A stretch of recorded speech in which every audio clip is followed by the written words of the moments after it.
July 5, 2025. In the sweltering waters off the coast of Somalia, 31 speedboats carrying 250 pirates attack a U.S. supply ship. A vessel quietly carrying vital supplies to a nearby U.S. aircraft carrier. Armed with rocket launchers and heavy machine guns, the pirates move with terrifying coordination. In just a few minutes, they have almost taken control of the ship, but they underestimated the enemy they are facing. A moment later, the sky thunders. 10 MH-60 Seahawks helicopters, carrying 300 elite U.S. Special Forces soldiers equipped with sophisticated weapons, 5 F/A-18 Super Hornets, 20 MQ-25 Stingray drones, all aimed at a single target, the pirates' lair. And then America came knocking on their door with steel, fire, and fury. There would be no negotiations, no mercy, no time for regret. Because when you hijack a ship flying the American flag, you're not just dealing with sailors, you're dealing with the entire force of the United States. Come with me and find out what happened to the sailors. 6:12 a.m., July 5, 2025. A U.S. aircraft carrier supply ship disguised as a civilian cargo ship was quietly moving through the pirate-infested waters off Somalia to provide support. On board were 10 lightly armed U.S. sailors guarding a ship carrying fuel and a classified explosive compound needed to power F-35s and long-range cruise missiles on aircraft carriers. This was more than just cargo. It was the lifeblood of a U.S. aircraft carrier strike group. Suddenly, the cargo ship's warning sounded. 31 speedboats traveling at speeds of more than 50 knots streaked across the horizon like a swarm of bees. Each boat carried 8 pirates armed with RPGs, heavy machine guns, and bayonets. More than 240 attackers hardened by years of piracy and battlefield experience. This was no random attack, it was a coordinated military-style attack. The pirates split into several attack teams. One group used rocket-propelled grenades and ship-mounted guns to suppress the Americans, forcing them to take cover. A second group attacked the ship's blind spots, threw hooks, and climbed aboard. The sound of gunfire tore through the calm sea. The American security forces returned fire from behind steel containers. 2 pirates were shot down, but it was not enough. In less than 4 minutes, the ship was out of control. 5 Americans were killed. 3 were seriously wounded. The pirates stormed the bridge and took control. The surviving sailors and soldiers were tied with tow ropes and forced to lie on the deck at gunpoint. But one action changed everything. Before he was captured, the ship's captain, a former Navy lieutenant, activated a silent distress signal. The signal was transmitted directly to the nearest American carrier group, patrolling less than 200 kilometers away. The pirates had no idea they were celebrating. They thought they had just captured another supply ship for ransom. They had no idea they had stolen a vital line of American naval firepower. And most of all, they had no idea that hundreds of American fighters were in the air and were closing in fast. A stern-faced Rear Admiral Sloan stepped to the podium and delivered a simple message. No one seizes a U.S. naval asset and walks away. No one threatens our supply lines without consequence. America will respond faster, harder, and farther than they ever expected. This would not end with negotiations. It would end with explosions visible from space. Still watching? Good. Because now, the silent distress signal comes the part where American warfighters take back the ship inch by inch. To the outside world, it looked like a rusted cargo vessel, slow, silent, and unremarkable. But beneath its steel decks was one of the most strategically vital assets in the U.S. Navy's supply chain.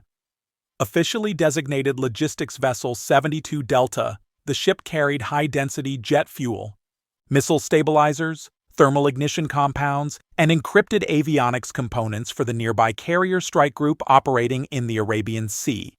In short, without this ship, the carrier's F-35 fighters couldn't fly, and its missile systems couldn't fire. It was a floating fuel line, a mobile arsenal, and a high V-value target, one the Navy never expected would fall into enemy hands. The pirates didn't know it, but by seizing this vessel, they had just compromised a mission-critical node in the U.S. global strike network. And if those materials were sold or worse, reverse engineered, the consequences would ripple far beyond the Indian Ocean. Inside the Pentagon, red lights were flashing. The incident was immediately classified as a national security breach. Intelligence officers feared that if the pirates offloaded the contents, the materials could be funneled to hostile states or terror networks. But time was running out.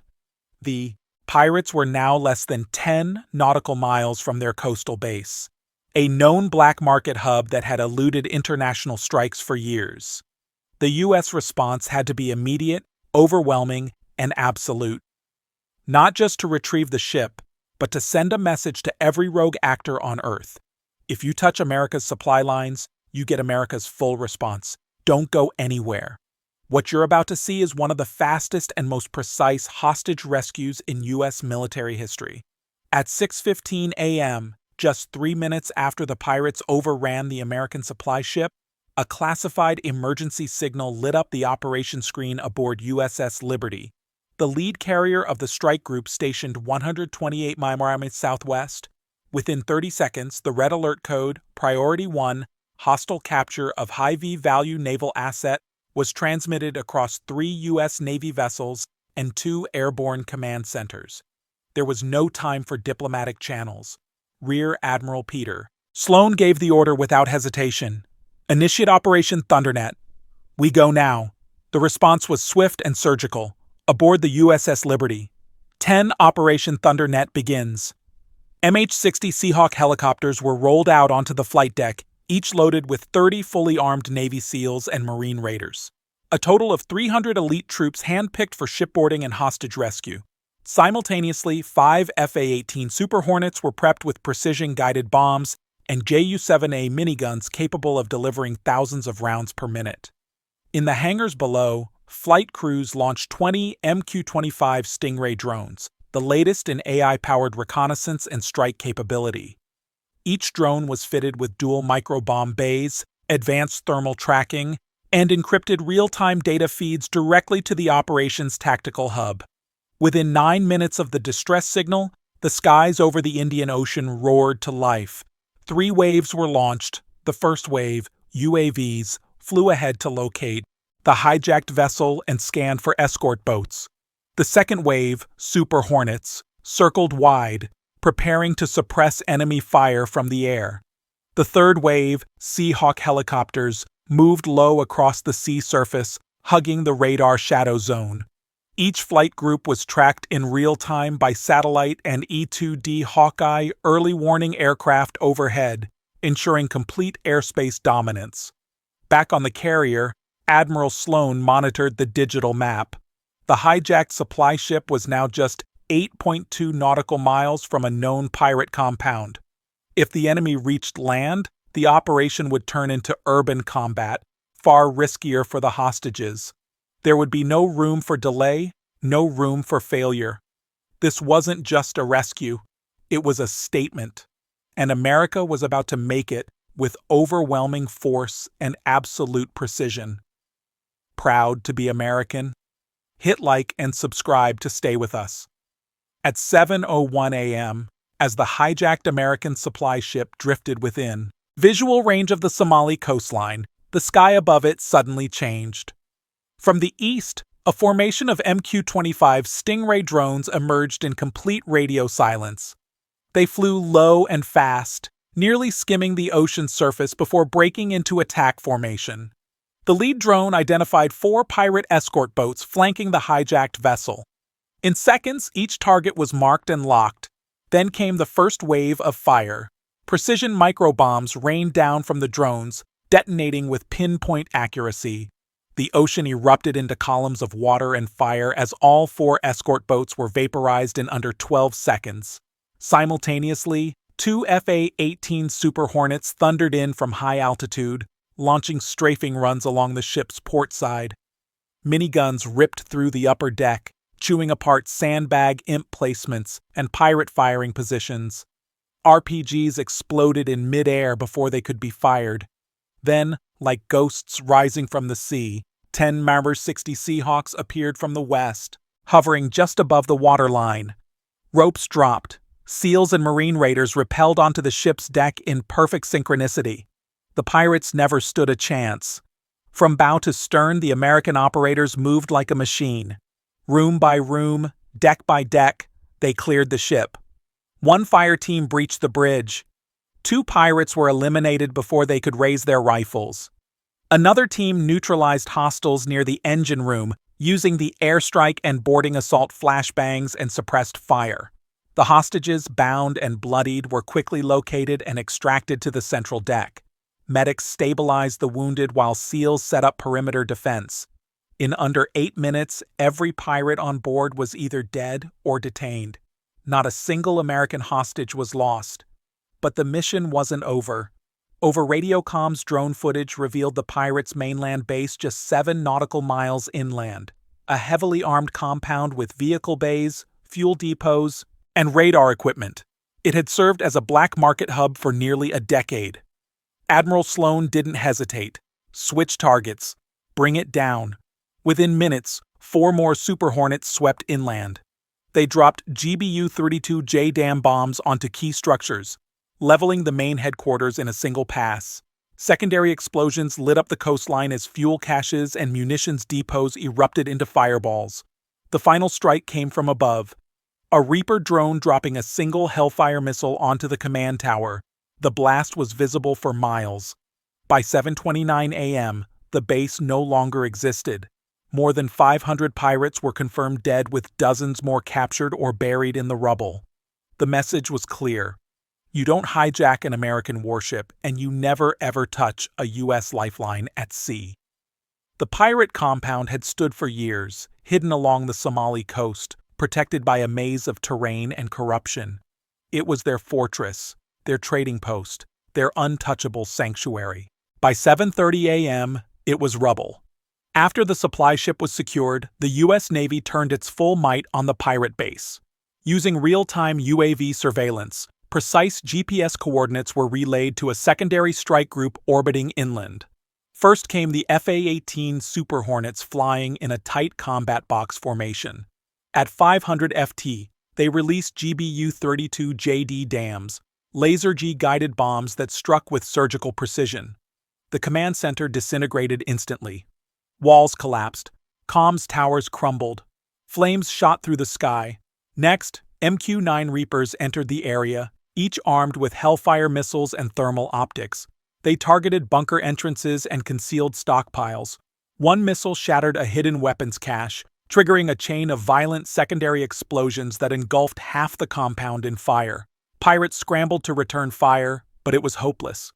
Their anti-air defenses were primitive, outdated, and overwhelmed before they could lock onto a single aircraft. Then came the ground assault. From 2 CH-53 helicopters, Marine raiders stormed the smoldering perimeter, executing a coordinated sweep. Using drone feeds and infrared goggles, they hunted down remaining pockets of resistance in the alleys and tunnels. No warning shots, no negotiations.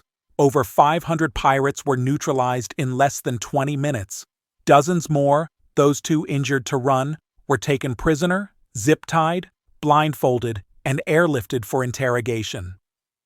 By 8 a.m., what was once a pirate stronghold had become a cratered graveyard, its skyline reduced to smoke columns and twisted steel. The world had just witnessed it firsthand, and for every pirate, warlord, or rogue nation watching, the warning was now carved in fire. You don't touch the United States of America at sea unless you're ready to disappear from the map. This operation was more than just a rescue. It was a strategic reminder. In a world increasingly defined by asymmetric warfare, piracy, and gray zone conflict, the U.S. Navy proved that the pirate fortress fall's logistics is not weakness, it's power. A supply ship, often overlooked and underprotected, turned out to be the nerve center of an entire carrier group's offensive capability. And when that link was threatened, America didn't hesitate. It responded with the full spectrum of modern warfare, surveillance, air dominance, special forces, and precision strikes. The pirates believed they could strike quickly, vanish into the coast, and negotiate from a position of fear. Instead, They learned the real cost of provoking a superpower. For U.S. military planners, this was also a lesson in readiness. The world's oceans remain contested, and America's global presence is only as strong as its ability to protect the lifelines that fuel it. This wasn't just about Somalia. It was a warning to every hostile actor on every coast. Attack one ship. Expect the weight of an entire nation. The rescue of the U.S. supply ship was not just a military success. It was a declaration. It reminded the world that the United States does not tolerate threats to its forces, its people, or its global presence. What began as a brutal ambush by over 240 armed pirates ended with the complete annihilation of their forces, the destruction of their base, and the safe return of every surviving American crew member. But beyond the battlefield victory, this operation sent a far deeper message. America's strength isn't just in aircraft carriers or fighter jets, it's in its ability to respond swiftly, precisely, and without compromise. Every link in the chain, from supply ships to forward bases, is protected by a force that never sleeps, never backs down, and never forgets. To any hostile force watching, the ocean is vast, but nowhere is safe when you target the United States. And to every American watching, rest assured, no matter where our flag flies, it is never alone. If you stand with our troops and believe in American strength, don't forget to subscribe and share this.